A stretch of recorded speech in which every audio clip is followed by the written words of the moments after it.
ఆదిలాబాద్ జిల్లా జయనదిలో కాసేపు ఉద్రిక్తత ఏర్పడింది. భారీ వర్షాలతో ఇళ్లలోకి నీరు వస్తూ ఉండడంతో అధికారులు పట్టించుకోవడం లేదంటూ బీఆర్ఎస్ ఆధ్వర్యంలో గ్రామస్తులు రాస్తారోకో చేపట్టారు.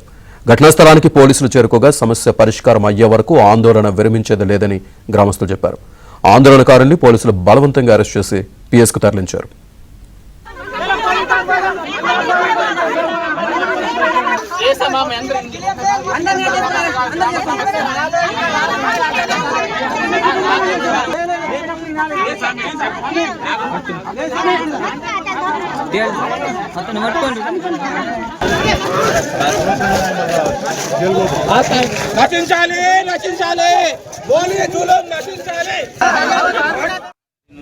విపరీతమైన వర్షం పడుతుంది.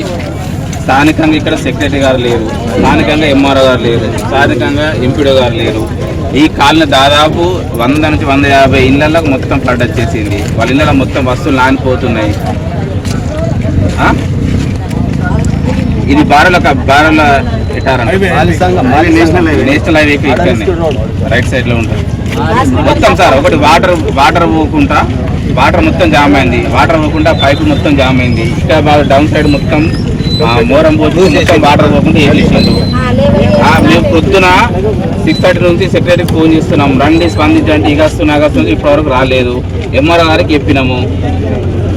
ఈ సమస్య ఇప్పుడు కాదు, గత 10 సంవత్సరాల నుంచి ఉన్నది. ఇప్పుడు రోడ్డు హైట్ అయింది. మరి దీనికి శాశ్వత పరిష్కారం చూపించేంత వరకు గ్రామస్తులు అందరూ వచ్చి ఇక్కడ ఆల్రెడీ రాత్రి నుంచి విపరీతమైన వర్షం పడుతుంది.